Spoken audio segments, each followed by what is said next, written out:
और देश भर की निगाहें जिस अयोध्या पर थी वही बीजेपी, वहां पे बीजेपी हार गई। रामनगरी में मिली इस जनमत ने जनता को चौंका दिया। अयोध्या से समाजवादी पार्टी के विजयी उम्मीदवार और नवनिर्वाचित सांसद अवधेश प्रसाद ने बीजेपी पे जुबानी हमला बोला। क्या कुछ कहा, उन्हें सुनते हैं। यूपी की राजनीति में अवधेश प्रसाद एक ऐसा नाम है जो इस वक्त सबसे ज्यादा चर्चाओं का विषय बने हुए हैं, क्योंकि अयोध्या एक ऐसी सीट थी जहां पर लगातार भारतीय जनता कह रही थी कि जी यहाँ तो हम जीत ही लेंगे, क्योंकि हमने राम मंदिर जो बना दिया है। हमारे साथ अवधेश प्रसाद बात करने के लिए मौजूद है, वहां से जीत के आए हैं। सांसद जी, आपसे जान लेते हैं आखिर क्या जनता के मुद्दे थे, किन आधार पर उन्होंने वोट किया। ऐसा है, भारतीय जनता पार्टी को गलतफहमी थी, भारतीय जनता पार्टी को घमंड था। जब इस धरती पर रावण का घमंड नहीं चला है तो भारतीय जनता पार्टी का कैसे चल सकता है। उनकी गलतफहमी को फैजाबाद अयोध्या, फैजाबाद 54 फैजाबाद लोकसभा की जो अयोध्या में है, वहाँ की महान जनता ने, देवतुल्य जनता ने भारतीय जनता पार्टी के उसको खत्म कर दिया। उनके जो सोच थी, विचारधारा थी, या उनको जो घमंड था, उसको खत्म कर दिया। अगर पूरे उत्तर प्रदेश की बात की जाए तो नेताजी के जाने के बाद पहली बार ऐसा है कि लोकसभा चुनाव में 37 सीटें जो हैं वो समाजवादी पार्टी के जीते। आपको लग रहा है कि अगर वो होते तो आज शायद बहुत खुश होते?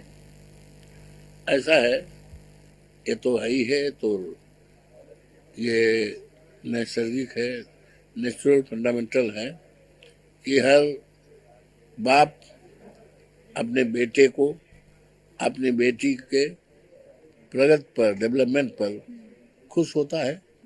तो ये तो स्वाभाविक बात है, इसमें कोई संशय का, डाउट का सवाल नहीं। हर आदमी खुश होता है कि हमारी जिंदगी, हमारा बेटा आगे बढ़ रहा है, तो वो भी खुश होते हैं। क्या लग रहा है आपको कि अब, क्योंकि अगर केंद्र की राजनीति की बात की जाए तो अखिलेश यादव का कद लगातार बढ़ता हुआ नजर आ रहा है। 37 सीटें जीत कर समाजवादी पार्टी तीसरी सबसे बड़ी पार्टी बन चुकी है। क्या लग रहा है यूपी की कमान किसको संभाल लीजिए, क्योंकि केंद्र की सरकार तो अब जो है कहीं ना कहीं अखिलेश यादव आगे बढ़ते हुए नजर आ रहे हैं।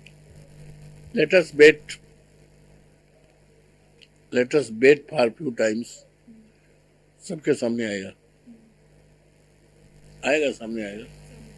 ये रणनीति का खुलासा नहीं किया जा सकता। अच्छा, इंडिया गठबंधन लगातार जद्दोजहद में है कि किसी भी तरीके से जीता जाए। जो नीतीश कुमार है, उनके ऊपर सबकी नजरें टिकी हुई हैं। एनडीए कह रहा है कि हम तो 7 जून को सरकार बनाने जा रहे हैं। कैसे देखते हैं आप? Always hope for the best, let us wait for few times. निश्चित तौर से इंडिया गठबंधन की सरकार बनेगी, सूनर और लेटर, तभी देश का भला होगा।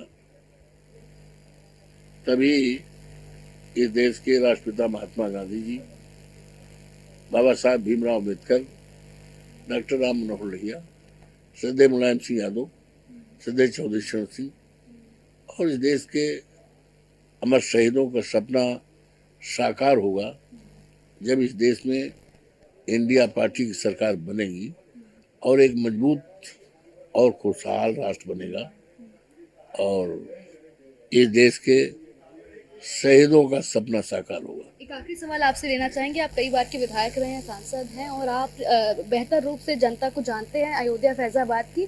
क्या उनके मन में था, मतलब क्या मुद्दे थे, किन मुद्दों के आधार पर उन्होंने वोट किया, और अब जब आप सांसद बन गए उनके लिए क्या कुछ कार्य करेंगे? बहुत कुछ करेंगे। उनकी उम्मीदों पर खरा उतरने का संकल्प लेता हूँ और ये जीत जो है, अवधेश प्रसाद अपनी जीत नहीं मानता।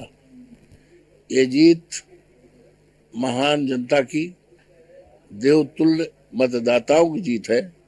अवधेश प्रसाद तो अपनी जीत तब मानेगा कि उनकी आशाओं पे, उनकी उम्मीदों पर, उनकी तराजू पर खरे उतर जाऊंगा, तब अवधेश प्रसाद अपनी जीत मानेंगे। हमारे साथ में अवधेश प्रसाद जी थे, जिनका साफ तौर पर मानना है कि अब वो जनता के हित में काम करेंगे और जनता की जब तक सारी समस्याएं दूर नहीं हो जाती तब तक वो अपनी जीत कंफर्म नहीं मानेंगे। कैमरा पर्सन अमित साहनी के साथ स्कंदिता मिश्रा, न्यूज़ 1 इंडिया।